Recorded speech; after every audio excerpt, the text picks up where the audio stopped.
Well, good evening and welcome to this live stream. It's April the 16th. Martin North here from Digital Finance Analytics. Great to have you on tonight. And very important conversation this evening about property and economics and politics and how it all intersects in Australia. Leith, of course, will be in just a second. Just before I bring him in, let me, as normal, remind you that, of course, we don't provide specific legal or financial advice. It's a general conversation only. We moderate the chat, but do encourage you to throw in questions and comments as you go through. I won't necessarily follow all of the threads there, but if you want to throw a question to Leith or myself, use that Walk the World. That'll get into my separate queue, so it gets my attention. And I've also enabled Super Chat, which means that you can get your questions top of the list or indeed make a contribution to what we do around here. We really appreciate those who actually help us to cover the cost of what we do. Don't do this for profit. We do this because we think there's a really important conversation to be had. And now let me bring Leith straight in. Hi, Leith. How are you going? G'day, Martin. How are you? G'day, everyone. Thanks for having me on again. It's really good to have you back on, and this is a really important conversation. I feel that the stars are aligning around some of the critical issues, and migration, as we'll touch on, is one of those really critical issues.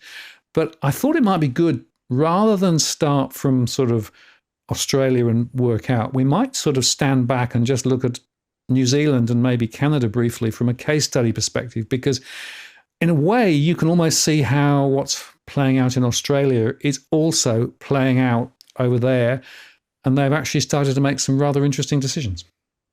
Yeah, that's right. Look, so I'm not sure if you want to bring up the charts there, Martin, but yep, Australia, just tell me Canada. Oh, now if you can, that'd be great. So Australia, Canada, and New Zealand are basically, going for the same sort of growth model.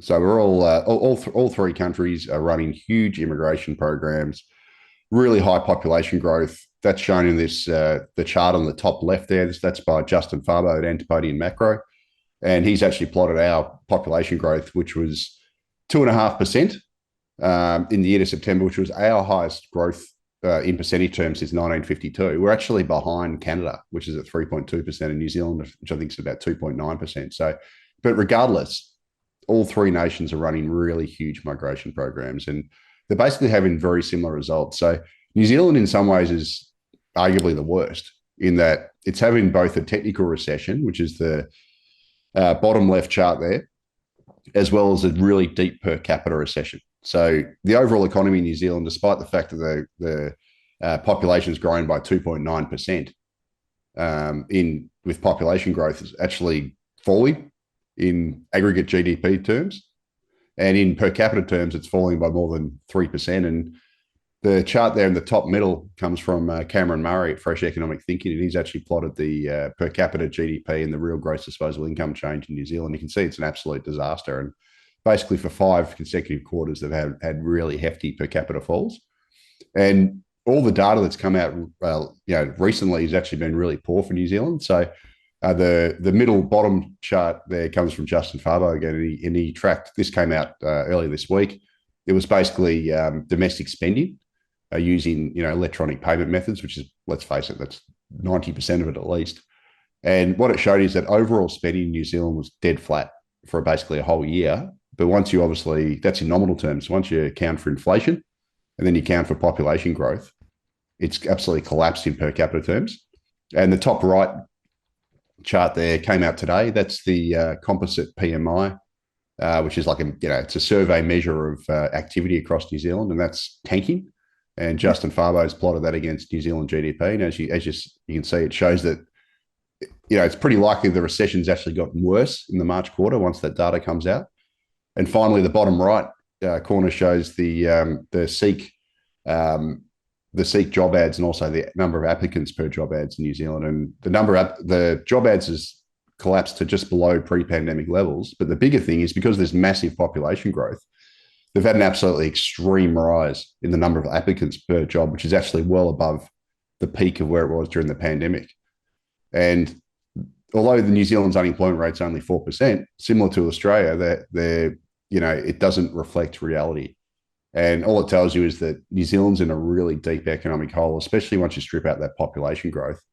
Yet, most bank economists are tipping that the Reserve Bank of New Zealand is not going to cut rates for at best very late this year, and at worst next year. So Westpac tipped that it won't cut till early next year, whereas ASB, which is basically the CBA of New Zealand, tipped that it won't cut till November this year. So you got the Reserve Bank of New Zealand grappling basically with, sort of stubbornly high services inflation, but at the same time, and that inflation data I think comes out tomorrow, Wednesday, or if not Thursday, but also a really recessionary economy that's really only sort of being kept together by this extreme population growth to sort of paper over all the cracks.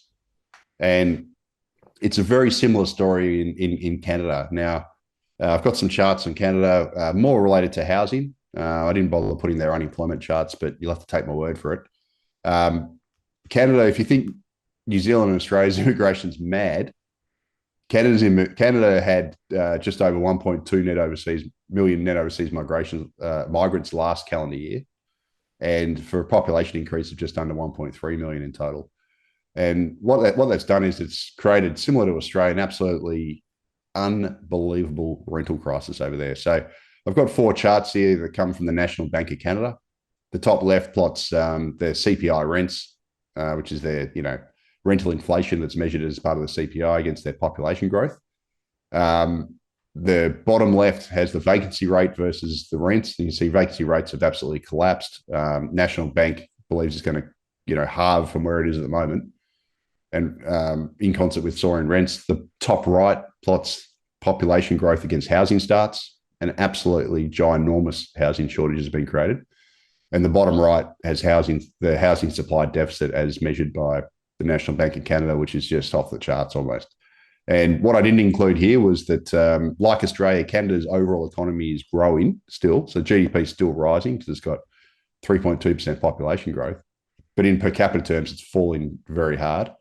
And Canada, unlike Australia and New Zealand, its unemployment rate has absolutely shot up. So it's shot up from about 5% about 6 months ago to about 6% now. So, Canada's unemployment rate shot up. I think it's a bit of a harbinger for Australia. The upside for Canada, though, is Canada's inflation is plummeting, and it's almost back to within the Bank of Canada's target. So I think Canada is going to be the first to cut rates, across the sort of Anglo-developed nations, Martin. Yeah, it's interesting, isn't it? Because New Zealand and Canada have their rates currently higher than Australia. And yet they've still got the same thing. And the reason I wanted to do this was because, we might think that Australia's in a unique situation, but the same levers were pulled in these other countries too, which was basically to try and keep the GDP up by bringing more people in, grinding the machine. The actual employment data is suspect in all of these countries too because of the methodologies that are used. And, same in the UK, by the way. The data came out today and showed that there were more people out of the system in the UK than everybody expected. So the unemployment rate is still not looking too bad, but it's not really reflecting reality. No, it's not. And that's probably a really good segue to go to the Australian unemployment data, if that's all right. Yeah, too. So if you share the screen again, I've got it ready. So as we know, we had this bizarre, caught every economist with their pants down, basically, myself included. The ABS February labour force data showed that Australia's unemployment rate miraculously fell by 0.4 percentage points to 3.7%. And over 100,000 jobs were somehow magically created. Now, that is the biggest load of number wang I've ever seen in my time doing this. And it basically conflicts with just about every other, data set out there on which monitors the Australian labour market. So I've included some charts here, some key charts. The first one on the top left is from Seek, and that basically shows the job ads have fallen to around the pre-pandemic level. But more importantly, like New Zealand, because we've had this really strong population growth and got super strong labour supply, the number of applicants per job ad is now running about 60% above pre-pandemic levels. So we've got roughly 60% more people applying for jobs. Just under that bottom left-hand corner, I've plotted the official unemployment rate against the applications per job ads. As you can see, the correlation is completely broken down, which sort of tells you the ABS figures, a bit of number wing. The upper middle chart comes from CBA, and I actually, in a lot of ways, I actually prefer CBA's data to the ABS. So what they do is they actually look at the data from people using CBA bank accounts. So that's basically at least a quarter of Australians use CBA as their bank. So they've got an absolutely unbelievable sample of the Australian economy. And what they've done is they've actually plotted the employment growth in green as measured by the ABS against the number of salary payments into CBA bank accounts. And as you can see, they're just historically it's been very highly correlated, but it's just broken down. That relationship's broken down. And the far right chart there I've just plotted. This comes from Justin Farbo again. Oh, sorry, from Macquarie Bank, and that shows all the various measures of job ads, and they've all fallen. And the centre bottom chart shows that we need to create about 35,000 jobs a month just to keep the unemployment rate stable. So, given this really high immigration we've got, and not just immigration, also Peter Costello's baby bonus kids are now hitting working age. So that's also boosting the labour force. We need to create about 35,000 jobs a month just to keep the unemployment rate constant, assuming a constant participation rate. And, according to the official unemployment rate, we're doing that. But based on all these other measures, we're not. And I think the ABS labour force survey is going to catch up with these other measures and the broader economy over the months ahead. Whether it happens this week when the data comes out, who knows? Because it's a bit of it's a lottery. But I think it has to reflect reality at some point in the next few months, and we'll have to wait and see. But at the moment, the unemployment data across a lot of countries seems to be out of whack, and I think it's because it's not accounting for this really strong record net overseas migration across all these countries. I don't think the surveys are built to capture that properly. Yeah, absolutely. Cookie Boy asked a question which is quite relevant. We're talking about New Zealand at the time. If New Zealand is in recession, why hasn't it dropped rates? Can't be just because of inflation. Yeah, well, I mean, it really is just. I think the RBNZ's been really, really cautious, so they just want to make sure that they've broken the back of inflation first. I personally think it probably should be cutting pretty soon, based on the way the economy's going. It's absolutely woeful. And for that matter, too, I think the Bank of Canada should be cutting pretty soon because Canada looks even worse. So, yeah, I mean, look, I think because a lot of the banks were caught out over the pandemic, they're just trying to be, they're just being ultra cautious, even though the RBNZ was the first to hike. So they were the first to do it. And, I'm not sure why they'd be the last to exit, which could be the case, or one of the last to exit. So we'll have to wait and see. And the other thing is New Zealand actually does have quite a lot of pass-through with their, I think I've got it here, with their monetary policy. So I've just shared some more charts here that basically shows that Australia has the most sensitive households in the country to interest rates because we've got the highest share of, or one of the high, not including South Africa and Chile, but out of the developed countries, we've basically got the highest developed country share of variable rate mortgages, and also obviously carrying really high debt. But what these charts show you is that Australia is actually operating the most restrictive monetary policy in the world, or one of the most restrictive in the world, despite the fact we haven't raised the cash rate as much as most other countries because our interest rates get passed on so much quicker to Australians than they do elsewhere because we've got such high variable rate mortgages. We also carry much higher debt loads than most other countries. So that means that we're more sensitive as well. So that being said, though, New Zealand, if you look at the bottom middle chart there of the rising mortgage rates, New Zealand's had almost a comparable rise to Australia because it hiked earlier, and it also does have a fairly high share of variable rates, or if not variable, short-term fixed rates, which most of them are now expired. So I think based on that, yes, New Zealand, the Reserve Bank of New Zealand should be cutting rates, fairly soon, given the sensitivity and also the fact that their economy is in, such deep water. Absolutely. Well, it's interesting because Cookie threw the next logical question, which is, is the Reserve Bank likely to cut this year?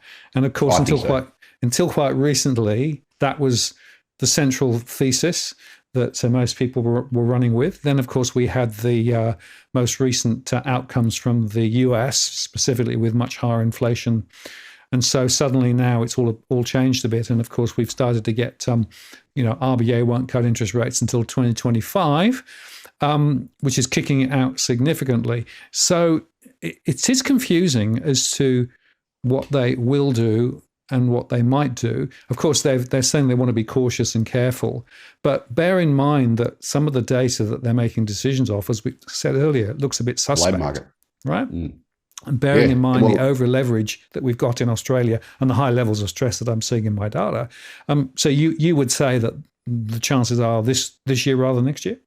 Yeah. So I think I first said it on Sky News about November last year. I said, I think they're going to cut the second half. And I think I was on with Warren Hogan. And he was like, yeah, what? And they all thought I was crazy. But I was like, no, second half of, but I'm sticking to it. I'm dying on that hill. I mean, not just to be stubborn, but I honestly think, given the data we've got here, and this whole comparison with the US is a bit silly, I think. So, if you look at the top left chart, so 85% of Australia's mortgages are variable rate, right? And the rest of them are pretty much short-term, very short-term fixed rate. So compare that to the US, where basically 95% of their mortgages are fixed rate mortgages.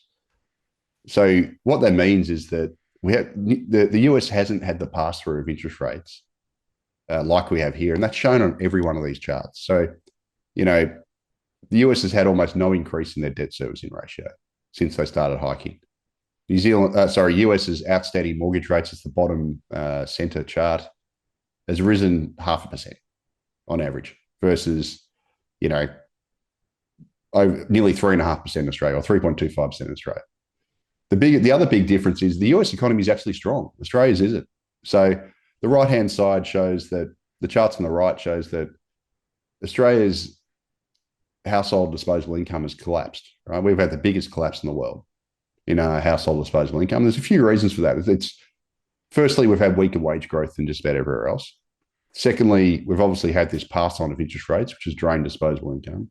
Thirdly, we've had massive bracket creep in Australia. So, because the income tax scales, for example, in America are indexed to inflation. They're not indexed to inflation here. So we've had a record rise in income taxes payable. That's also drained disposable income. So Australia's had a huge collapse in disposable income, whereas the US has led the world in disposable income growth. So their economy is very different to ours.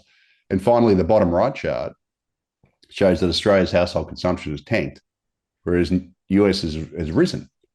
So it's, and by the way, I should say all these charts, except for the top left one, come from Gareth Baird at CBA. So I should give a hat tip to him. He did some great data on this over the weekend or late last week. But, all this tells you is that the Australian economy and the US economy are diametrically opposed. Like chalk and cheese. The monetary system's chalk and cheese. The strength of the economy is chalk and cheese. So I think this whole notion that, inflation's rebound in the US, therefore it's going to rebound in Australia and we need to hike interest rates or keep interest rates on hold for longer, is not that sensible. But at the same time, you never know. Obviously the oil price is spiking. You just had Iran, has done the attack on Israel. So you never know. I mean, there's all these, X factors that could come out and et cetera, that could scuttle my second half view. But at the moment, I'm sticking to it. And I think the labour market data is going to weaken. It's going to catch up with reality in the next, over the next quarter, say.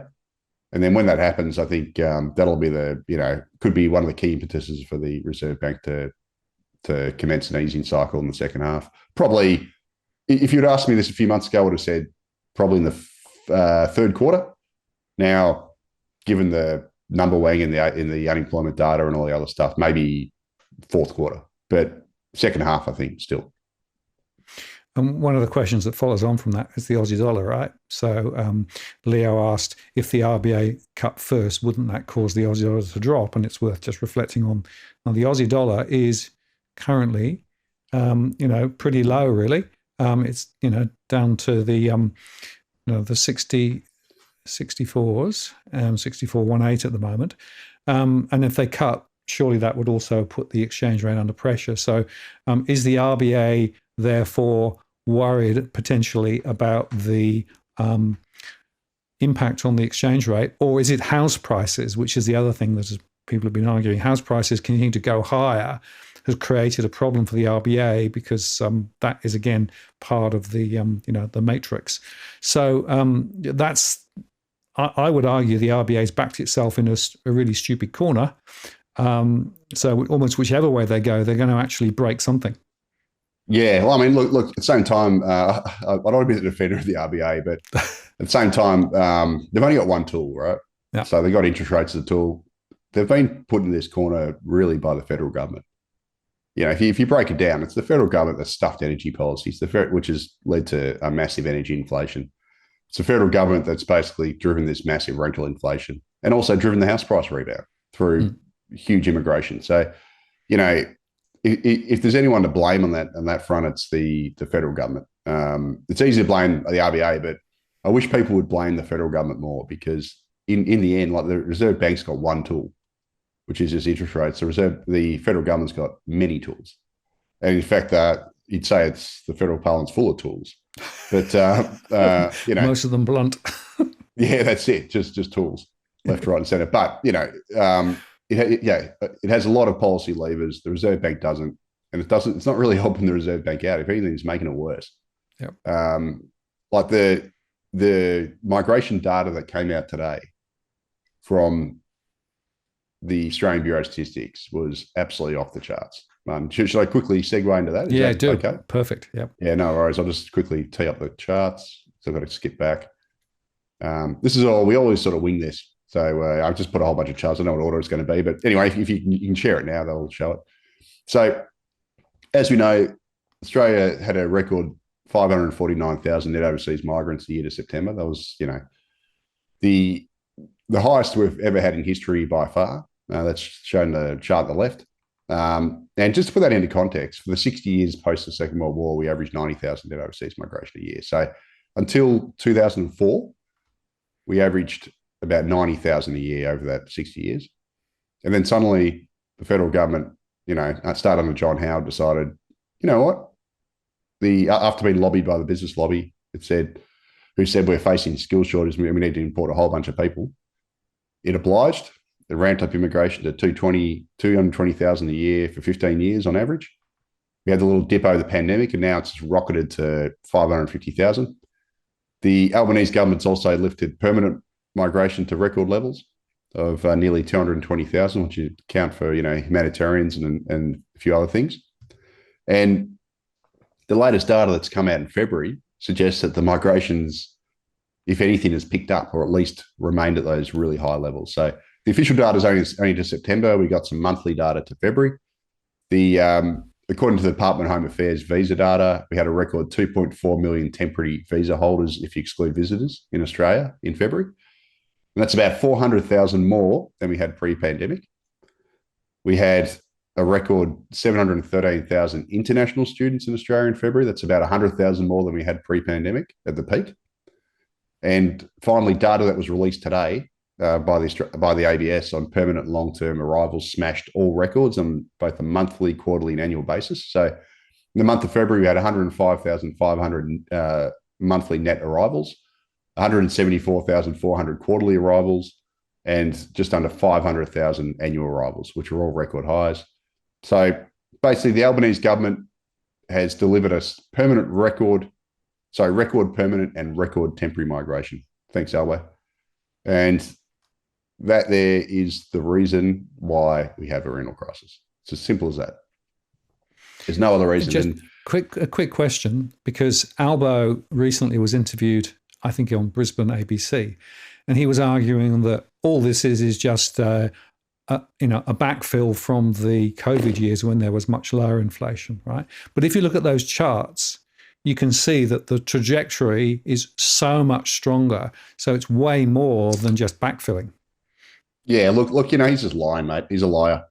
I'll be honest. I hear this story all the time. Abel Rizvi says it as well. Oh, it's just, catch up, and, the population's still smaller than it was forecast in the 2019 budget by the Morrison government, blah, blah, blah. It's just complete garbage. I mean, the reason why it's garbage is that, A, those population projections were way too high anyway in the 2019 budget. But even putting that aside, let's say it's true, it's just catch up. The problem is we haven't caught up on the supply side. So obviously, you can say, the population's just come back and, the 2019 budget didn't have a plan for housing either. So, it would have been just as bad under them. That's not true, because if the pandemic didn't happen, we wouldn't have had this housing construction collapse that we've Yes. had.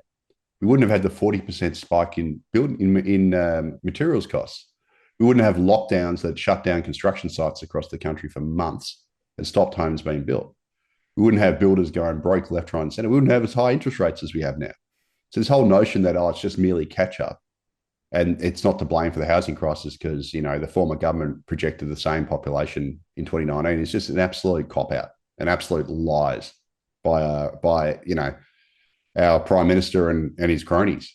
It's just ridiculous. You can't look at one side of the equation and the migration flows and not look at the supply side of the equation, because the supply side has been smashed. So if you quickly get back all the lost migrants, which is such a stupid term anyway, and you get them back really quickly, and you don't have the homes for them because the supply side has been smashed, voila, you have a rental crisis, which is exactly what we've got now. So the guy's just a liar. He's a politician being a politician. All politicians are liars. It's not just Albo, but he's just doing a classic, political double speak and lies, to be quite frank. Absolutely. And what's fascinating to me is that there are still industry lobbies, the building and construction industry, amongst others, all arguing for bring more migrants in. And even the Greens party, who's got this sort of quasi government backed, social housing strategy, says, no, migration isn't the problem. But to you and I, it looks to me as though migration is absolutely the epicenter of the problem that's been created. And of course, just going back to the COVID thing, Home Builder, of course, and the other stimulus programs broke the building and construction sector as well. So, bad policy over many years has got us to this point, and more bad policy, which is to keep that migration high, despite playing lip service to dialing it back and doing all of those things, is just, is BS. And by the way, in New Zealand and in Canada, now politicians have woken up to the fact that high migration is a problem. That's right. So Canada and New Zealand. It's a bit easier in New Zealand because they've got a new government. So the new Luxon government, the National Party, the Conservative side, has basically come out and said they're going to cut low-skilled migration. So, it's hilarious how under left-leaning governments you get the highest migration. So, Jacinda Ardern's government, and then the guy who followed, Chris Hickson or whatever his name is, who took the reins at the end. They promised lower migration, then they ramped it up to a record high. Justin Trudeau came in 2015, promised, we're going to cut down on, we've got too many temporary migrants in Canada, and we need to have jobs for Canadians. He goes and ramps it to all-time highs, never seen before. And then we got Albo, comes in and says the same stuff, and then comes and ramps immigration to all-time highs. Like, why is it that the left-leaning governments always do this? It's kind of strange to me. But anyway, so the new government in New Zealand has basically come out on the weekend and said they're going to cut immigration. It's unsustainable. The Trudeau government in Canada is now saying it's unsustainable. They can't keep up. Don't have enough housing. Blah blah blah. They're panicking. The problem is, though, they created the mess. So that's the immigration arsonists trying to put out the fire that they created.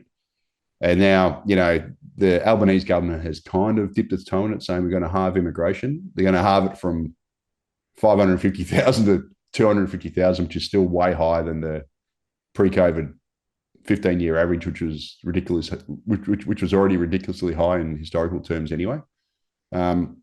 So they're all just a pack of liars basically, and they create the problem and then they try and say they're going to fix the problem they created.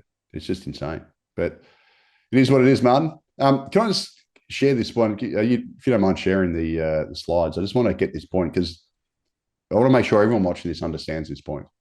So often I read in the media, and every time I read, I just roll my eyes. They always say, 60% of Australia's population growth comes from immigration, 40% of it comes from natural increase. It's actually incorrect. 100% of Australia's population growth comes from immigration. I'll tell you why. Because migrants have children. So this chart on the left, and when migrants have children, it gets counted as natural increase. So if you didn't bring them in the first place, you get less natural increase. So this chart on the left basically shows the ABS's latest population projections that were released late last year, and they pretty much align up with the intergenerational report. And what it shows is that what I've taken here is I've taken their series of zero, assuming zero net overseas migration versus assuming high net overseas migration, which basically aligns with the intergenerational report's projections. And you can see there that by 2072, Australia's population would actually be 1 million smaller if we had zero net overseas migration. So all that tells you is that all of Australia's population growth comes from net overseas migration. It comes from immigration.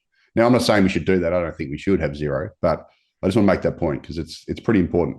So next time you hear a politician saying, or a media person, or Shane Wright in the SMH, whatever, saying, 60% of Australia's population growth comes from immigration, it's wrong. It's 100%. And that's the chart to prove it. And on the right-hand side, I've got charts, the ABS's population projections for the major capitals. So the thick green line, the thick black line there was Australia's population in 1950. So by 2071, Sydney's population will be 8.35 million. And that is basically the same as what Australia's entire population was in 1950. I just did it there for reference because I found it interesting.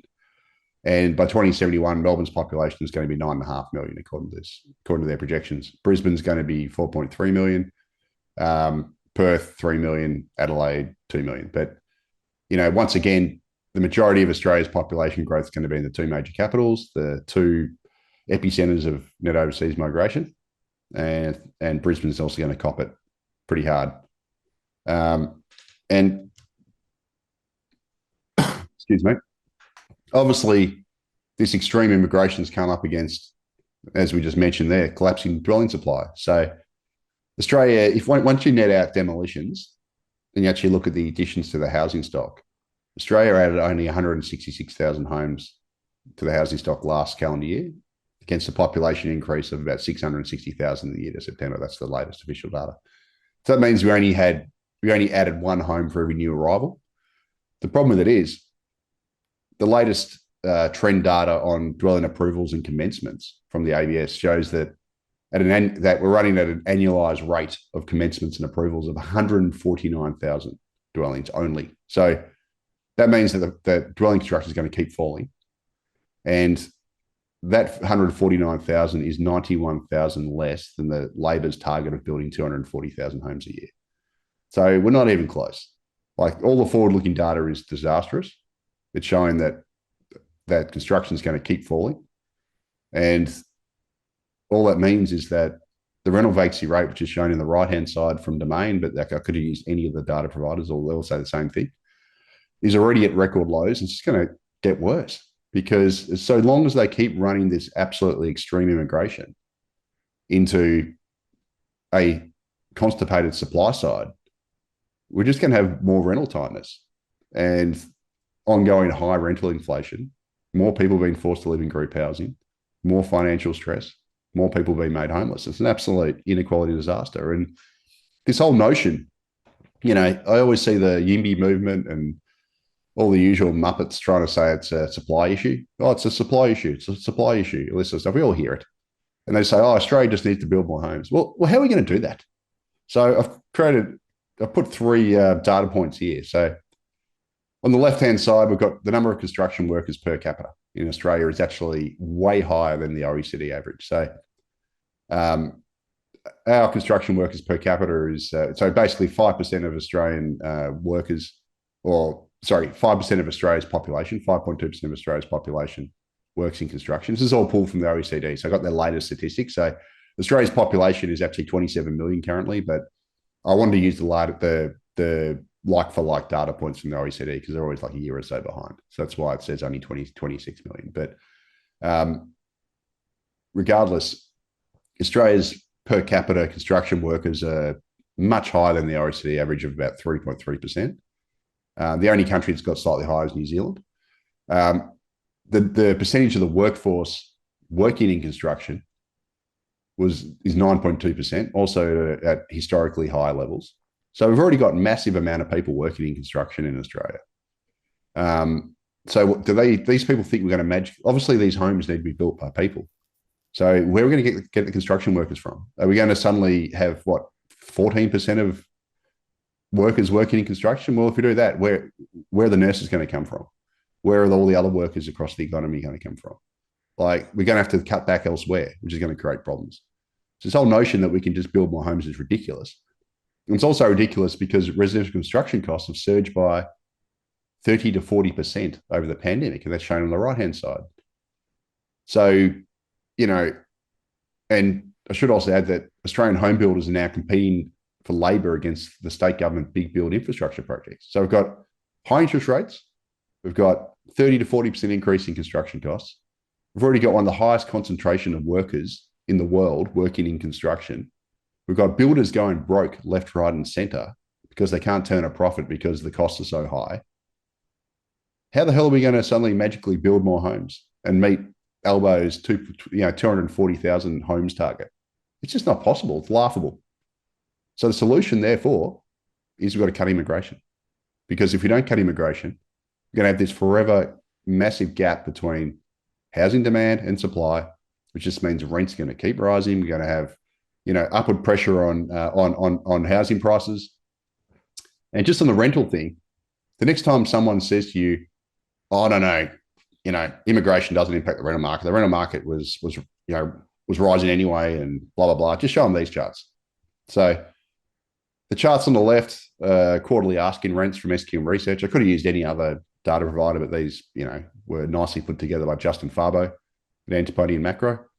And as you can see, the top left-hand chart there shows the quarterly growth in rents. When immigration turned negative at the start of the pandemic, guess what?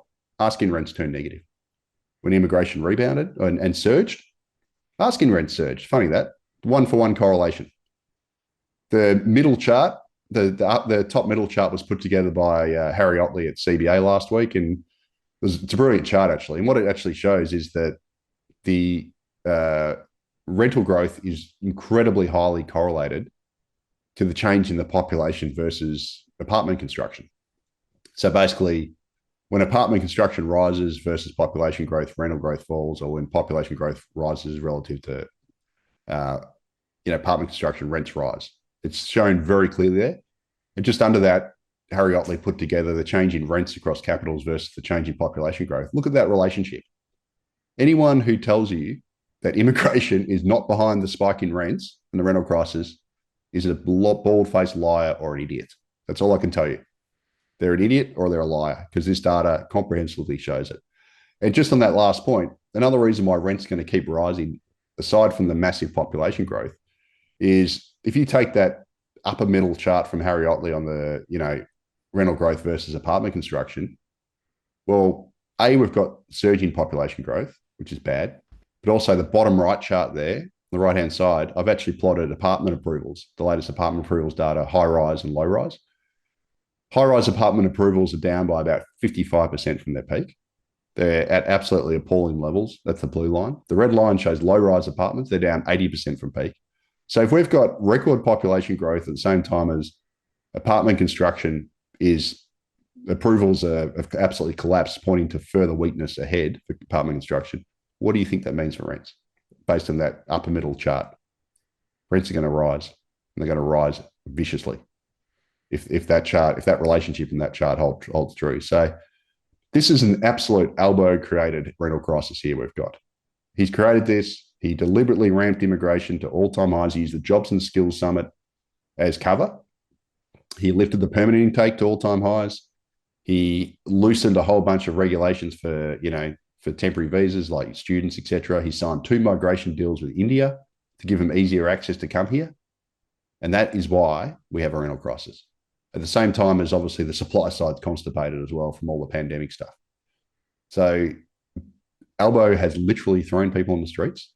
He's driven up your rents, and he's forced people to live in group housing. It is as simple as that. This is an Albo engineered housing crisis that we've got. And it's going to continue until they cut immigration. Simple as that. Yeah. And just to underscore, we often say, the economics of housing is a bit broken. But the point is, the economics of housing has been completely overridden by the politics of housing, right? Politics has driven this. This is a series of bad decisions over a good long period of time that's actually led to where we've got to. And yet, the current incumbent basically is saying, nothing to see here, we're going to build some more, 1.2 million over 5 years, which, by the way, they can't possibly build, never be done. And in the meantime, the strong migration is bringing more people in. The other interesting observation, I don't know whether you saw some of the coverage at the weekend, but I looked in detail at who's buying property.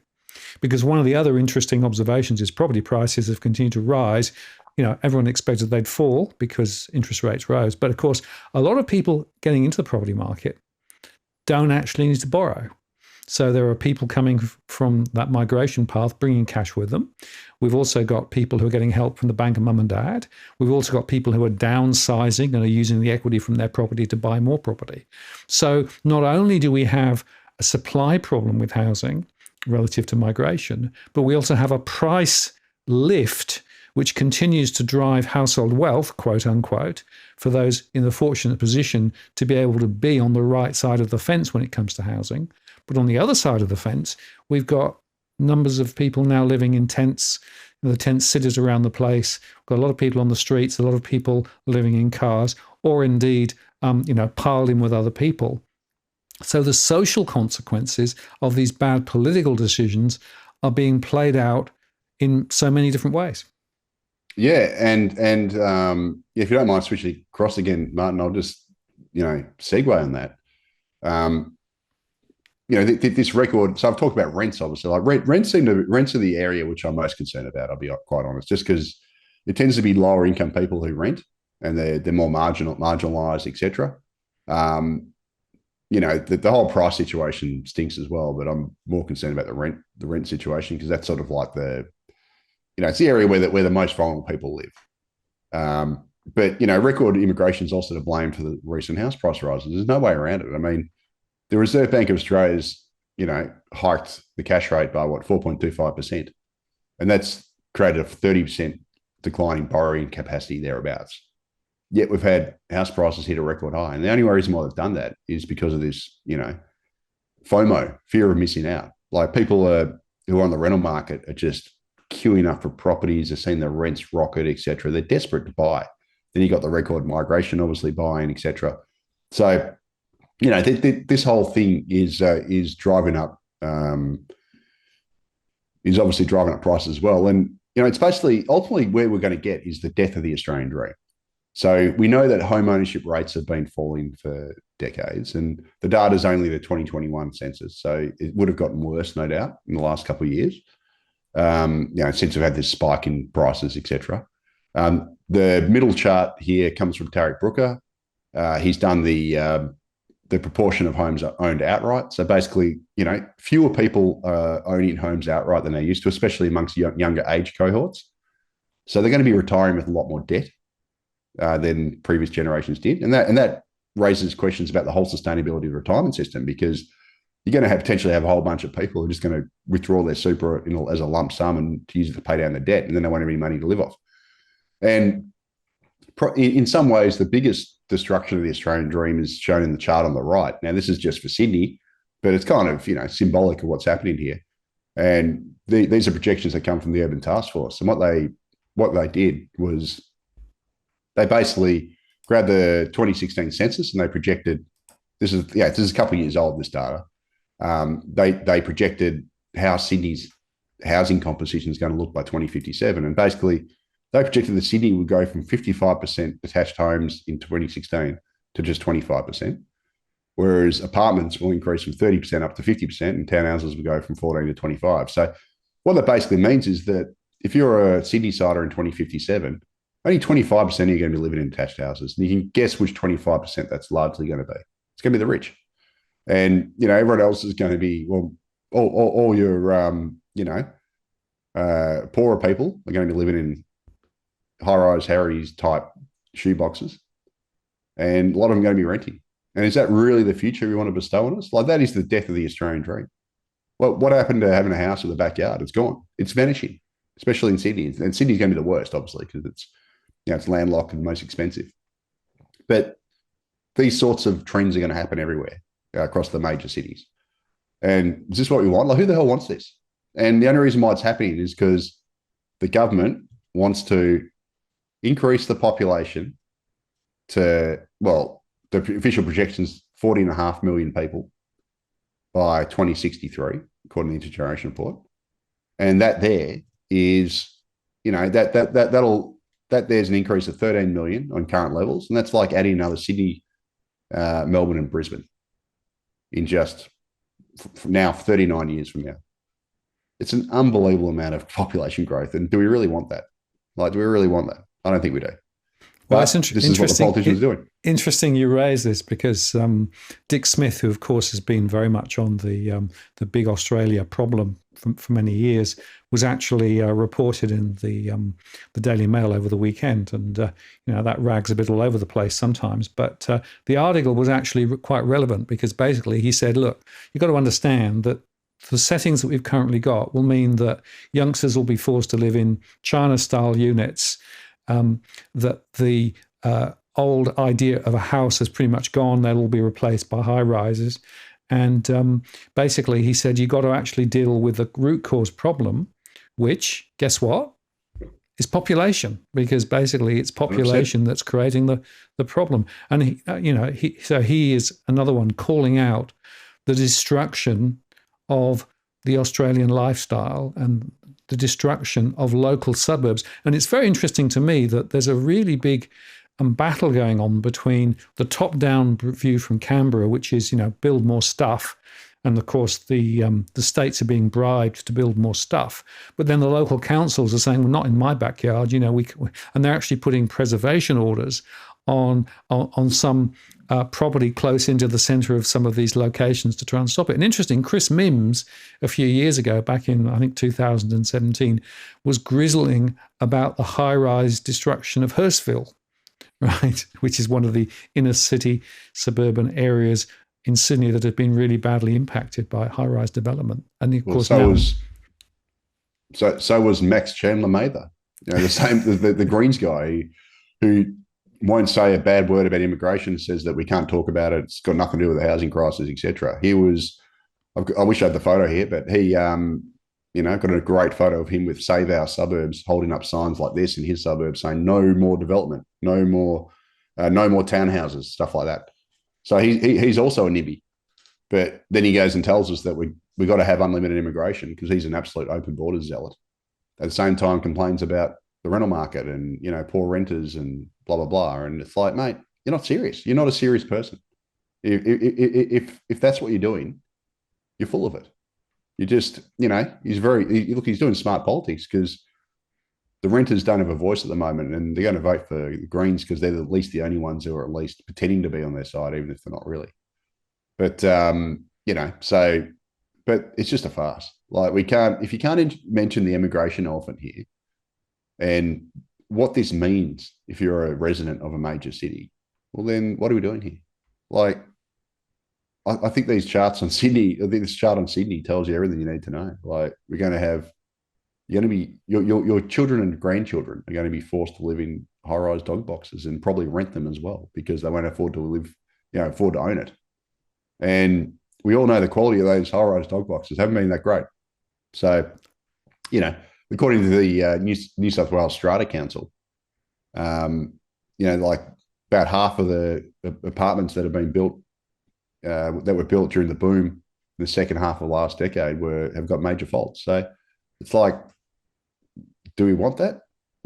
Like, do we want to be living in these absolutely terrible Chinese style apartments? I don't think we do. That's not the Australia I grew up in. No, it's a very different transformation. In fact, already, if you want around some of the suburbs that were, a few years ago quite low rise and quite quiet, and now absolutely, built to the roofs, to the rafters plus, and high capacity with traffic and everything else, and general lifestyle, deteriorating quite quickly. And it's quite interesting to me that, some of the most significant developments underway at the moment are build to rent. Yeah. So this is another whole, Ponzi scheme, basically, where the construction industry is now corporatizing the housing market. Correct. Yeah. And are basically building cheap high rise to rent out. And Cameron Murray did some interesting analysis to say, well, those build to rent apartments more expensive. Yeah, tend to have higher rents, are more expensive, and aren't really solving the critical issue. So, and yet that's another issue thrown in. And I would argue again, it's being supporting the large construction sector and the corporatization of property even more. And again, it is just another sign of a deep problem we have in the country. Yeah, and if you don't mind, just switching back to the slides quickly, just talking on Max Chandler Mather, the Greens guy, his solution is I just need to build a whole bunch of public housing, right? Well, it's like, so I'm going to build public housing to house migrants, basically, because he wants massive immigration as well. So we're going to build homes for migrants, effectively, is what he's saying. But look, I get the point that public housing construction has been terrible. So I've got two charts here, which basically plots, the provision of public housing across the country, which is in the blue, against private housing. And you can see, we used to, back in 1955, 22% of all homes constructed were public housing, and it's about 2% currently, right? So definitely it's fallen, and it's not high enough. The problem with it is this whole notion that we can just build more public housing is kind of moot and will cost a lot of money, obviously, but it's kind of a bit of a fool's gold when you're going to grow the population like a science experiment. So what I've done is I've overlaid the public housing construction against Australia's population change. And you can see they've just gone the complete opposite way. And on the chart on the right, I've done the population increase per new public home. So in 1955, we built one public home per 14 new residents. Currently, it's one public home per 2,020 new residents.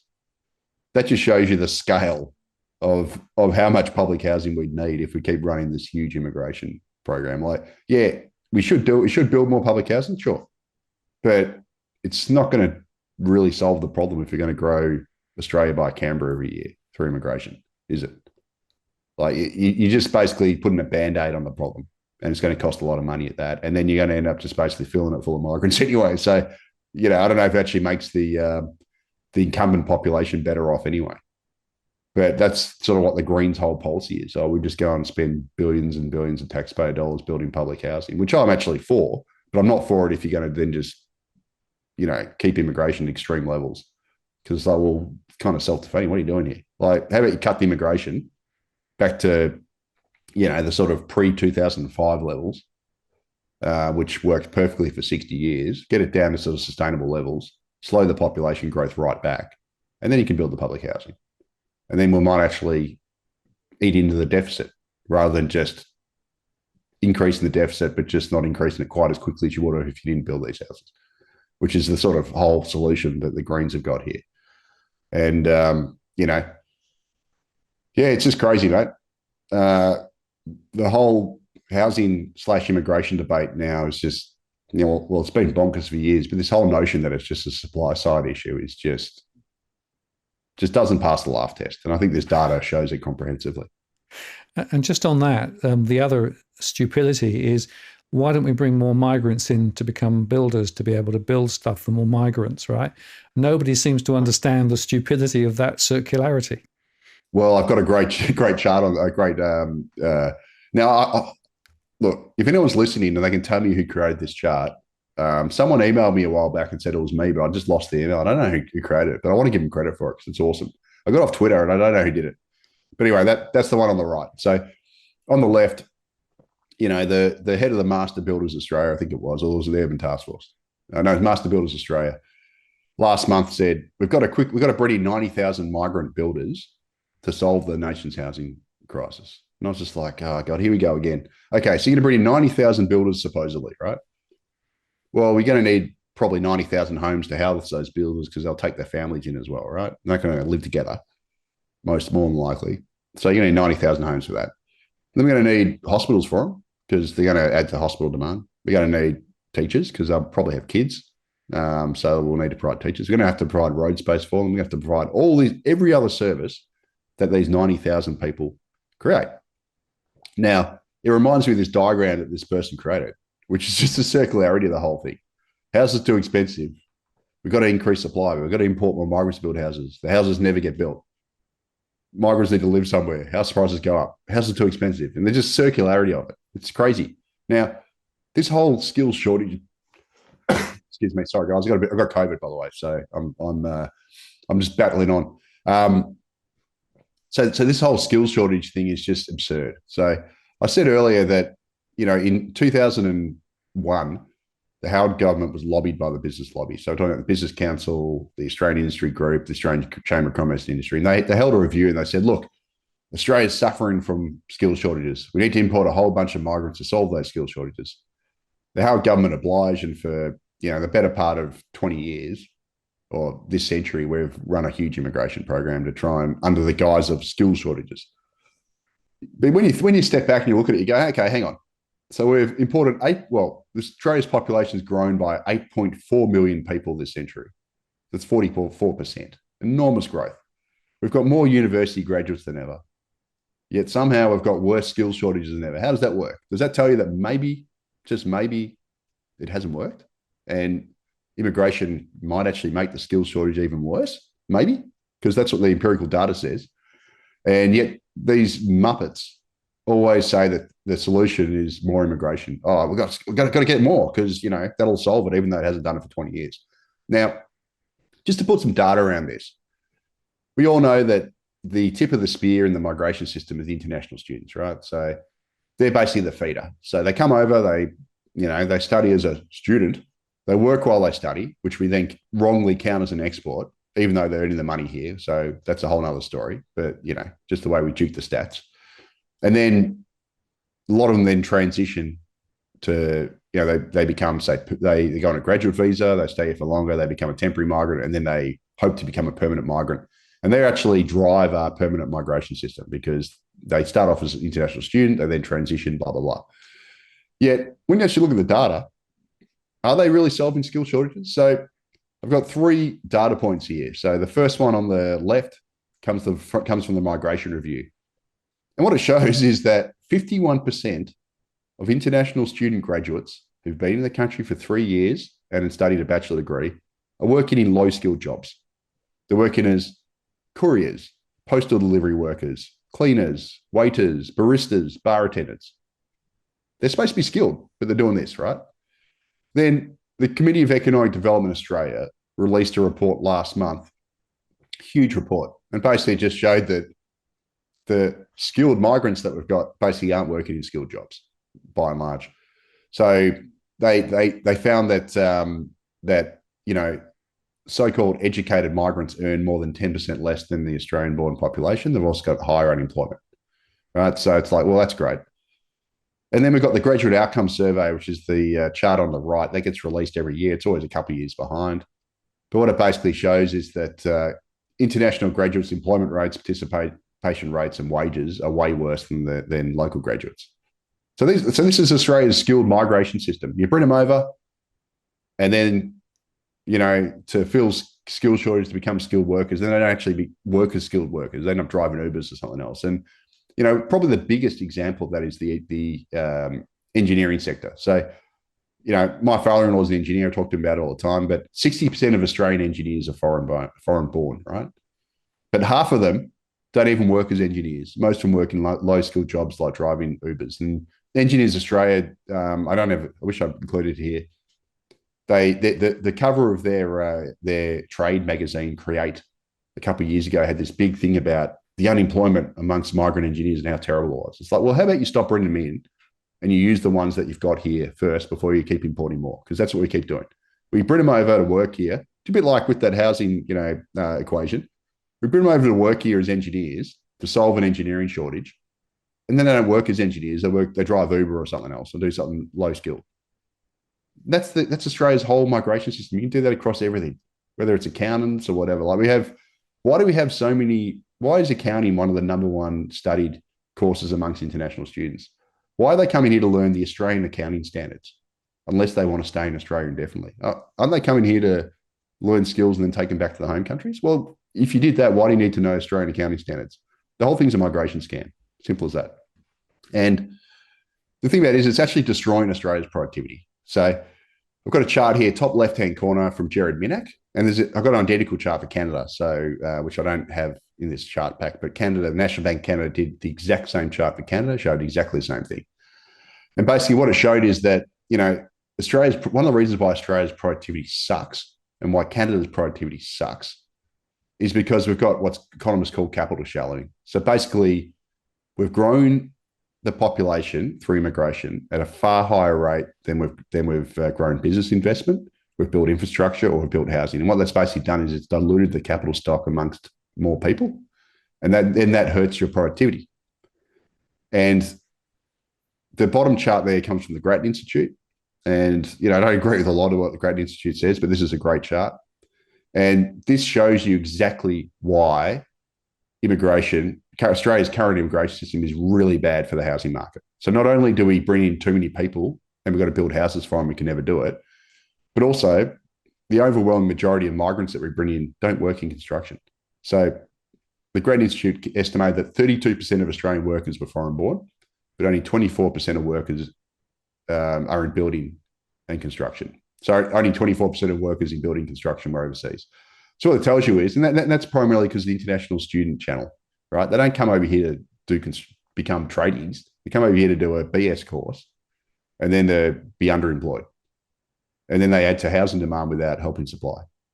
And then they don't plug skill shortages because they don't end up working in their areas and they end up doing other stuff, which means we've always got these perpetual shortages in areas where we actually need people. And the solution to the whole skill shortage farce is to basically reduce the size of the migration intake, make it much smaller, make it better targeted and focused on quality. And we've got to basically recalibrate the whole migration system so that it's set at a level that is below the nation's ability to supply homes, to build homes and to build infrastructure. Because at the moment, we've got it the wrong way around. We're bringing too many people. It's above our capacities to build homes and build infrastructure and business investment. And as a result, we've got that capital shallowing, the productivity is getting killed, that wrecks living standards. We then get all the congestion, all the other stuff around it, and we end up going backwards. And just one final point on that, Martin, if you don't mind. Labor has this stupid policy that they announced the last few months, another elbow disaster in the making, where basically they've set a 55% university attainment target. So basically around 45% of young Australians currently do a bachelor degree, go to uni. Labor wants to, which I'd argue is way too high. We have way too many people doing university degrees. We don't have enough people doing trades and vocational education, because that's where the shortages are. They're real skills. That's where we need people. But Labor, being Labor, wants to increase that to 55%. So they want another 10% of people, young people, to do university now. And they've set targets for it. And all that's going to do is it's going to starve us even more of people doing trades, doing real work. And we're just going to create bigger shortages across areas where we desperately need people and where there's better career prospects. Like, one of the worst things this country did, and it happened under John Howard, I believe, is it got rid of trade schools. So there used to be a whole bunch of trade schools near me.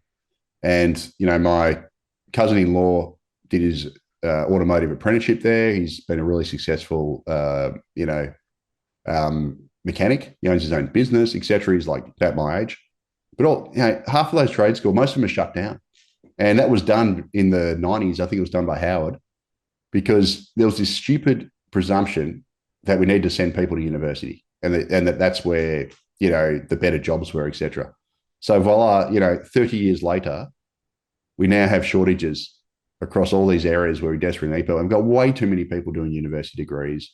Often the credentialism's mad, whereby customer service roles that you used to be able to do straight out of school now require a university degree. Like, why? It's pointless. And we're just wasting resources trying to funnel people into university when a lot of people should really be doing real work and doing trades and stuff. And Labor's just going to make this worse. And the whole migration system makes this worse because it's so focused on international students who don't work in these areas that we need them. Yeah, it's interesting. My late wife, I should say, actually was a university professor, and she worked in the university sector, and basically commented on the degraded value of the degrees that were being taught, because the university system was essentially on, let's increase the numbers, but they basically just diluted and do the quality of the degrees at the end of the process. So, degrees today really are worth a lot less than they were some and they're more years back. expensive. Yeah. It's also supply. So the qualities, they just turn them into degree mills. Yep. Where you just go in there, as many people as you can, throughput, maximum revenue for the universities, etc. They've dumbed them down to cater for international students. Like we need to lift teaching standards massively, entry standards. They need to get rid of group assignments. They need to be basically, tested properly. And if they don't pass the muster and they can't pass the course, they get sent home. Simple as that. But instead, they pander to them and put them in group assignments and push them through because that makes the money. And look, this whole shortage we've got in trades and areas like that where we actually need people, and even engineering. A lot of it comes down to obviously getting rid of trade schools, etc. Was disastrous, but also privatisation has helped do this as well. Because my father-in-law is he's in his 70s. He's still working as an engineer, but he's going to retire soon. But a really good engineer. And when he finished his degree at Monash University, he went and worked at the Gas and Fuel Corporation in Melbourne. So that used to be, the publicly owned utility. And they used to have a social contract when it was publicly owned, where they'd take in dozens of graduate engineers, they'd train them up, and then they do 3 years stint there, and then they go into the workforce, and they've got real experience. I did the same at the Australian Treasury. So when I went to the Australian Treasury, I'd already worked a little bit in another job, but I went there and I worked as an economist, etc., and sort of got some of my skills there. But because we've privatized all these utilities now, and all these utilities and all that stuff, which used to be feeders for our graduates to then go in and get proper work experience, get trained. Effectively, it's like a second apprenticeship. And also not just for university students, also for tradies. They could go in and work as, boilers or whatever, boiler makers and fitters and all that sort of stuff. We got rid of all, we privatized that, and private companies don't want to do that work. And we've lost that entire feeder system for university grads and also vocational, graduates to get real world training. And because of that, we're robbing ourselves of skills. And these companies that now privately own these things, these utilities, now expect people just to have all those skills, straight up, rather than training them. And they're not willing to train anymore. So as a result, the solution is always, we need to get a migrant from overseas because there's no local skills here, because they haven't bothered to train the bloody people in those skills. So it's just created this whole vicious cycle we've got now. And it's a whole lot of things: shutting down trade schools, the focus on university over vocational education and TAFE, privatisation, which has gotten rid of all training programs, et cetera, et cetera. And that is basically the reason why we're in this predicament that we're in. And, I don't know what the solution is. I've thought about it. Maybe the federal government should heavily subsidise private companies, because they've already sold all this stuff off, to take in and train graduates, graduate engineers, apprenticeships, all that sort of stuff. Maybe they need to do that, because we need to have some feeder system for someone to do a course, to come out, get a couple of years of real world experience where they get trained and taught how to do things, and then they can go on and do other stuff. Because if they don't have that bridge, they're never going to have the skills to then go forward. And then these companies are going to say, there's no skill. We've got a skill shortage, and there's no suitable applicants in Australia. We've got to grab someone from overseas who's already got a couple of years work experience. And then they grab that person, they find out they're not that good. And then those people end up working in underemployed jobs, driving Ubers, etc. Because that's currently the system we've got. It's not working. So change the system. Lower volumes, higher quality. That's the way we should do it. Yeah, well, there are levers that could be pulled, but I am sort of standing back and thinking about the recent announceables from Albo. Of course, the most recent one was the manufacturing in Australia strategy, which we might touch on in a second, right? But then we had the but then we had the the migration strategy that came out last was it October, November time, just before Christmas, right? Which was like, well, didn't say anything, but it sounded good, right? Or the 1.2 million homes that we're going to build. We seem to be very good at throwing out these sort of, well, I call them announceables because basically, it's news that they can talk about, but it doesn't mean anything, right? And Yeah, I it's find that, utopia. yeah, I was going to I say mean, seriously, just get Rob Sitch to do it. Like he's just put him in government. And well, actually, Rob Sitch was always a skeptic. The other guy, Lamo, did you ever used to watch Utopia? yeah, Yeah, yeah, yeah, it's Utopia. yeah. Exactly. You got the Lamo character where it's we need something big, inland rail, right? This sort of stuff. That's basically what we've got in the government at the moment. It is like Utopia is a piss take, but this is what we've got. Yeah. It really is. It's crazy. But anyway. And specifically on the manufacturing, Australia manufacturing thing, which came out, very recently. I know that you were interviewed on Sky about it, and you had some pretty strong opinions, which I think would probably resonate with many people. Which is basically, hang on a moment, are we actually going to subsidise industries, and particularly manufacturing industries, that otherwise wouldn't be economic? Yeah. So I've got two criticisms about this. So basically, the federal government has got this what is Australian made, future low emissions manufacturing, blah blah blah. Australia's going to start building solar panels or whatever. First of all, we're never going to be, we gave away that advantage decades ago. Unfortunately, like few people would know that Australia actually invented solar panels. Like you'd remember this, Martin, but well, maybe it might have even been before you came to Australia. But back in the 80s, they used to do every year a race up in the Northern Territory where they basically had they'd race these cars across the top end. Solar powered cars. This was like back in the 80s. I remember it was at school this used to happen. And Australia was a world leader on that stuff. But unfortunately, we didn't ever commercialize it. China took the IP and they've run with it. They dominate solar panel manufacturing now, really cheap. They can do it cheaper than anyone. Germany's got sort of higher end, and Japan, I think, has got a bit as well. But this whole notion that Australia can magically start building solar panels and be competing it be cost competitive is just laughable. But my bigger concern, so all we're going to do is we're compelling people to go into renewables, and then we're going to force up their costs because we're going to basically either force them to buy Australian made or force them to subsidise Australian made. So they're going to pay one way or the other. But the bigger concern I've got, so put that aside to one side, the bigger issue I've got is if Albo really wants to juice manufacturing and get manufacturing going, we need cheap energy. And we have created a system down here where we are an energy superpower. We've got oodles of the stuff. I'm not including oil here. I'm talking obviously, gas and electricity.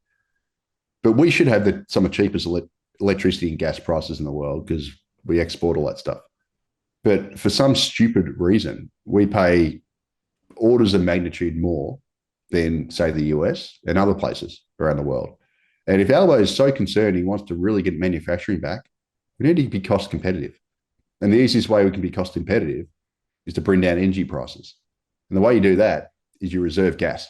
So basically, Western Australia has a gas reservation policy. And even though Woodside's trying to get their wiggle out of it, but they require that 15% of export gas gets reserved for domestic use. I think at the moment they're only supplying 8% because they're trying to, the government needs to strong arm them and get them to meet the agreement. But regardless, Western Australia has really low gas and electricity prices because gas sets your marginal price for electricity because it's the key firming power. On the West Coast, on the East Coast here, we don't have a reservation policy. We're literally the only gas exporting jurisdiction in the world that doesn't reserve our gas for domestic use. And as a result, we pay really high gas prices and we pay really high electricity prices as a result. So we've literally stuffed up energy policy in this country. And we've created a situation where manufacturers are stuck paying really high input costs for their power, which is a key component of their cost competitiveness. And if Albo really wants to boost manufacturing, don't do these stupid boondoggle picking winners, announceables like his Build Australia thing. Give us cheap energy and let the market sort it out. Because I guarantee you, when you do that, we might actually get some manufacturing because we might actually become cost competitive. But as long as we keep driving up the cost of electricity and gas through the roof through stupid policy, mostly pertaining to the gas market, we're going to have this problem. And it's absurd. Like, we export about 80% of East Coast gas. Most of it goes to China, who then uses our gas to create solar cells, etc., which they then sell back to us. It's insane. They use our subsidized cheap gas to make themselves competitive, but we don't use our own cheap gas to make us competitive. We instead give it away and then drive up our domestic costs to basically pay the world price. And the situation has gotten so absurd that one of the solutions to our high gas prices now is to build import terminals so that we can import gas, even though we've got tons of it over there, then deliquefy it back into vapor to then use, instead of just, it's in the ground over there. How about we just not send it to Gladstone? We don't freeze it and lose 8% of our gas when we freeze it because it's very energy intensive. Sell it overseas and then go and import some other gas. It's moronic. Can you imagine Saudi Arabia paying $2 a litre for their petrol when they're a major oil exporter? That's what we do. Can you imagine Saudi Arabia building an import terminal to import oil because they're selling so much oil overseas and they've created a domestic shortage? That's what we do. And the big counterpoint here is not just Western Australia, it's also the US. The US is now the biggest gas exporter in the world. We were the biggest. We're now number 3. But the US also has ridiculously cheap domestic gas because they've got a reservation policy. So they've had the best of both worlds. We, on the other hand, don't have a reservation policy. And the hilarious thing is the US has actually reduced its carbon emissions, per capita carbon emissions, by more than Australia because they've got this cheap gas. They've been able to shut down all the coal plants, and they've basically just substituted out of coal into gas, which is a lower emitter, and they've reduced their carbon emissions. Us, on the other hand, we've made gas super expensive, and now we're prolonging the life of our coal stations.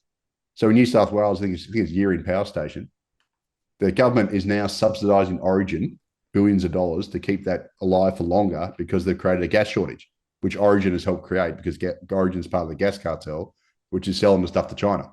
You cannot make this stuff up. We are governed by morons. And if Albo wants to make manufacturing competitive, fix the energy market. Don't do these stupid gimmicks and all this other stuff that's going to cost heaps of money. Fix the energy market. At least copy WA, and even better, copy WA and copy Norway and Qatar, and create some sort of super export tax or something, so we can actually get some financial return. Because, Qatar earned about $20 billion from their gas exports last year. Norway about $40 billion.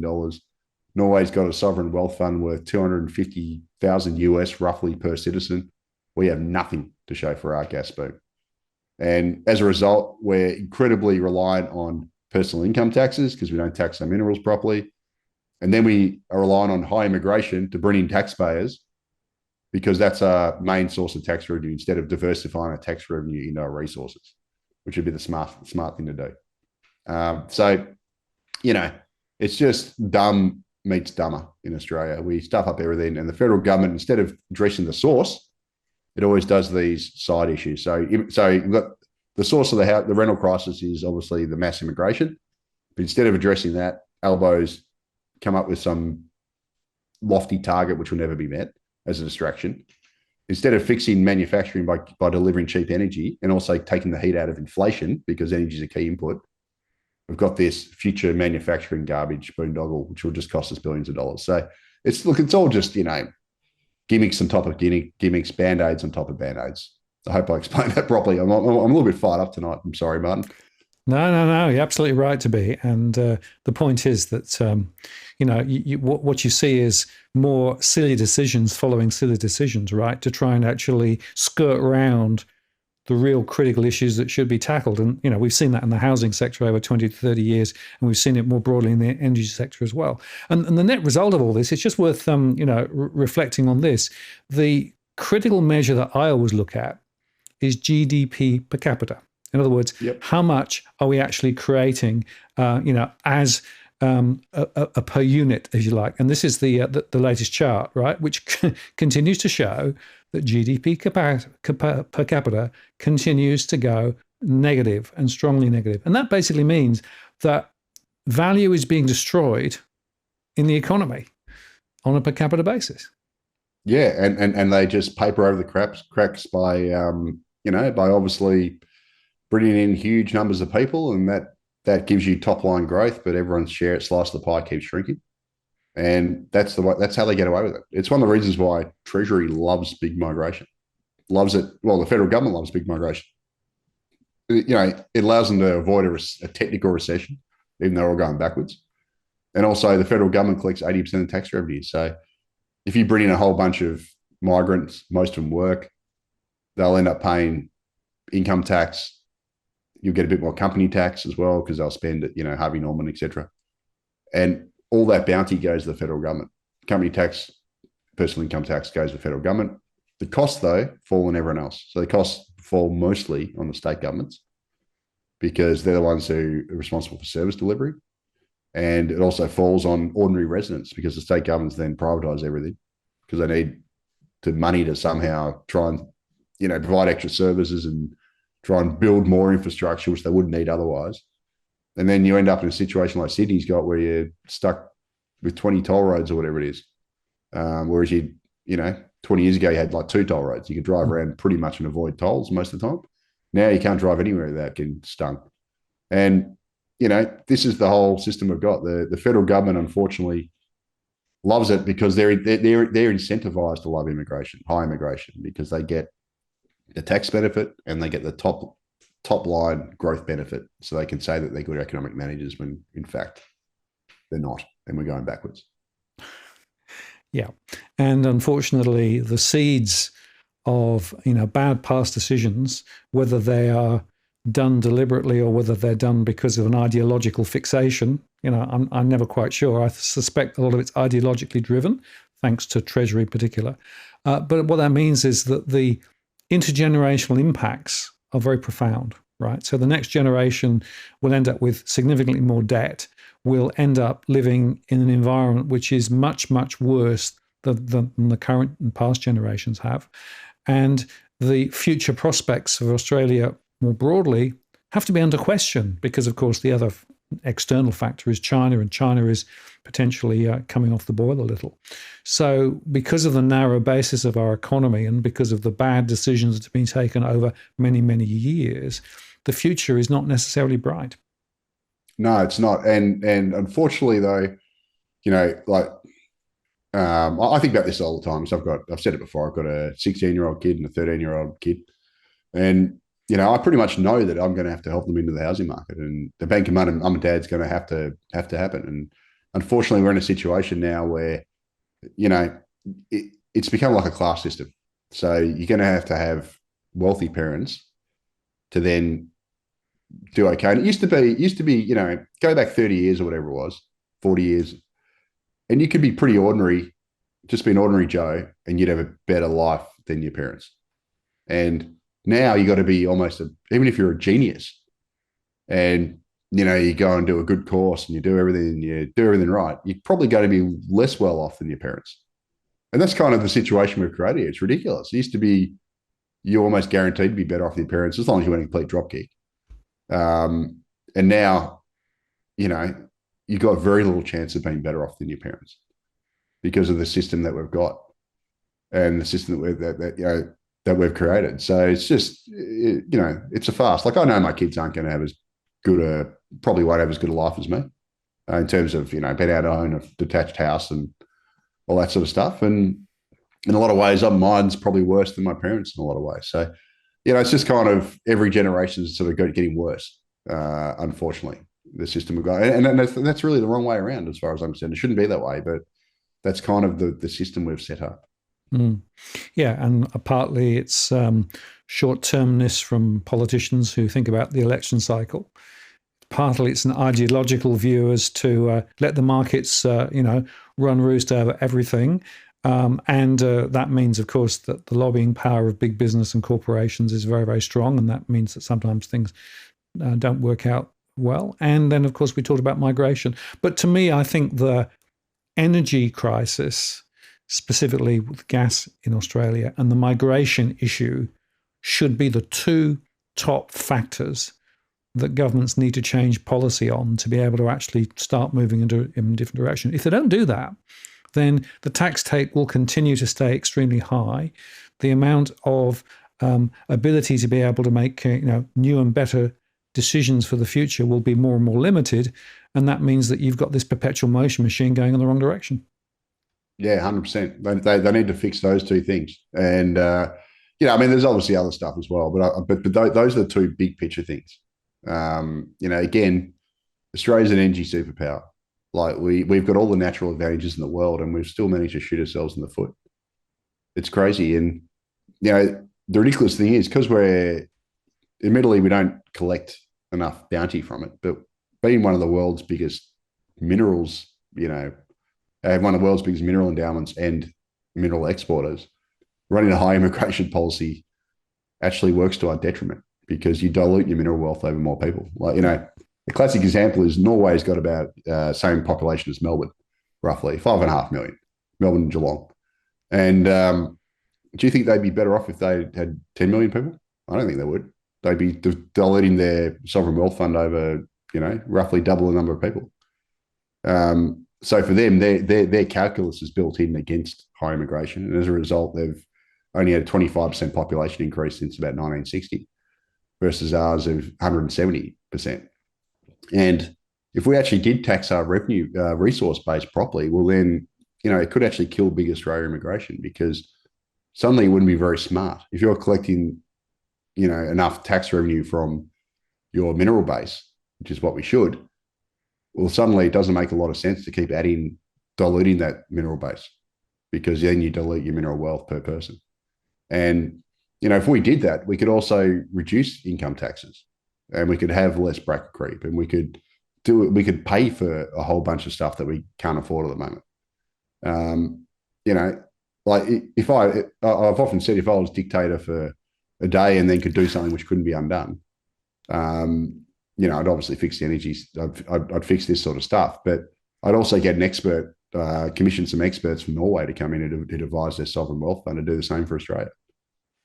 Because it works, or even get the same from Qatar. Like those guys get tons of money from their gas exports, but we don't. WA's got it half right in that they at least have domestic reservation. They do have some better mining royalties, obviously, but they still don't they don't get enough benefit for their citizens from it. They do a lot better than we do on the East Coast, but they still don't get enough. And on the East Coast here, we're just an absolute joke. We don't reserve it. We pay ridiculously high prices, and we just basically, give it all to the robber barons. It's just crazy. Yeah, absolutely. And Jeremy will give you a week, Leith. There you go. Yeah, a week, a year, whatever. It'd only work if I could do it, and then it can't be undone. But obviously, if I did do it, it'd just be undone straight away. So that's the system we've got. But the point is, there are alternative levers out there. So, that's really, for me, the frustration of all of this. This is why we come back to politics, right? Because the politics of the situation is, unless you actually go in a different direction, you're going to do more of the same. You're going to perpetuate the same old, right? And yet there are levers on the table that could be manipulated in a different way that would take us to a very different outcome. And that for me is, I guess, both the opportunity but also the frustration of the political system and the way it works. Yeah, and the thing is, I think a lot of this stuff would actually be popular too. So, yeah, I mean, obviously you're going to get the special pleading from the usual, Minerals Council and all the usual players. But if you cut out that noise, like classic example is Queensland, right? So Queensland, 2 years ago, they did and this is the way Australia should do it. Like the federal government should do it. Queensland just dropped a massive increase in their coal royalties charges, like basically a super profits type tax. In the Queensland budget 2 years ago without giving any consultation, giving any warning to the minerals industry. And it worked because they announced it on budget night. The lobbyists were like, what? I didn't see this coming. You didn't run this past me. And then they're on the back foot and they had to lobby after the fact. And they weren't organised, etc. They couldn't run their campaigns, or they ran them and it was too late. It was already done. They ended up being hugely successful, popular, and it raised billions of extra dollars for Queensland. It still wasn't enough, but at least they did something. Why doesn't, the federal government should do exactly the same thing? Like just drop it by stealth on budget night. Like don't tell anyone you're going to do it and just do it. And then catch the mining lobby on the back foot suddenly tell everyone we're raising this much extra revenue, and then give some tax cuts with it, for example, to sweeten the pie for voters, so they see an immediate benefit, and then you play voters against the rent seekers. So basically, suddenly it'd be like they'll start the lobby. It's like, well, if we don't do this, we can't give you the tax cuts, and then people are like, well, I want my tax cut, stuff like that. Like it's not that hard, but instead they always give heaps of runway to the lobbyists to then shut it down, to run advertising campaigns, to basically, white ant for a year. And then eventually the political pressure, they cave in. They get into the opposition's ear. They, promise them probably a gig after politics, etc. The corruption sets in, and then it doesn't get done. So that's the way I do it. You don't tell me you're going to do it. You just do it, and you drop it. You drop a bomb. Like it's like Survivor, tribal council. You've got to stab them in the back when they don't see it. You don't do it. You don't go before. Hey, I'm going to vote for you, and you vote for me, whatever. Because then you get voted out yourself, right? You got to be conniving, and you got to be nice to the face. They don't expect it, then knife them in the back. And that's what the federal government should do on this stuff. But they won't, because they're cowards. They're bought, and it's crazy. But I think all this stuff would be hugely popular in the electorate. Yeah, and Cameron Murray talks about the game of mates, right? So that's really the point. But the point is that there is an alternative path if people actually could see it, which we've laid out, and it's something to think about. Leith, we've come to the end of our time, amazingly. I want to say thank you very much. If people want to find out more about you, where do they go? Okay, so number one, my daily writings are obviously macrobusiness.com.au. I seem to be on the media a lot these days, doing interviews and that sort of stuff. But all those media interviews get uploaded to my YouTube channel, which is at Leithvo, Leithvo. I seem to be doing almost daily uploads now, so because I do so many media interviews. But it's not like your content. It's just basically I do an interview, I record it, I put it up. But it seems to be quite popular. It's coming to nearly 3,000 subscribers now, and people seem to love it. So that's cool. And also, if you're in Adelaide, I'll be giving a presentation on Saturday from 2 p.m. I'll put up on Macro Business later in the week. I'm the keynote speaker for the Sustainable Population Australia Forum, Immigration and Housing, etc. So there'll be 3 speakers on the keynote. Some of these charts, you notice that I've put in more effort than usual into this. Some of these are actually taken from that presentation. So I'll be talking about a lot of this kind of stuff, but also other stuff. So I'll be doing that. That's, I don't know, half an hour talk, 15 minutes Q&A. So if you want to meet me in the flesh and you live in Adelaide, come along. Just Google Sustainable Population Australia, and there'll be some info about that. So that's it. Macrobusiness.com.au, at Leithvo on YouTube if you want to check out my channel. And if you're in Adelaide, come along Saturday and say good day and have some sandwiches. Terrific. Well, Leith, I want to say thank you very much. And, the COVID battle didn't interfere in any way. So I really appreciate that. I'm drugged up, that's why. Okay, well. I've taken a couple of cold and flu tablets, which is probably why I'm a bit animated. Well, no, it's good. I mean, I think the points you made were really clear. And, we'll have you back on down the track again, because these are really, really important conversations. So thank you very much. I'm going to take you off stream now, and I'll just close the show, but look forward to catching up with you again, and I hope you get well very soon. Yeah, cheers. Thanks, everyone. Speak to you next time. Okay, bye. So there you go, folks. Thank you for that. Thank you for all the super chats. Really appreciate those, and all the questions and comments. And just to say that next week, Adam Stokes is back. We're going to talk about some of the crypto stuff that's going on, of course, the halving for Bitcoin, and how that's playing into things. So join me for that. And just before I go, let me just check where the dogs are. Oh, look, the dogs are back in their nice position, having had their lunch, having slept through most of the show. So there you go. They're back in sleeping mode again. I need to take them out for a walk a bit later. Anyway, thank you very much for spending some time with us this evening. Really appreciate it. And check out the recorded shows through the week. We'll be back next Tuesday. And thank you very much. Please share, like, and subscribe. And I look forward to seeing you next time. This is Martin North from Digital Finance Analytics, signing off. Cheerio.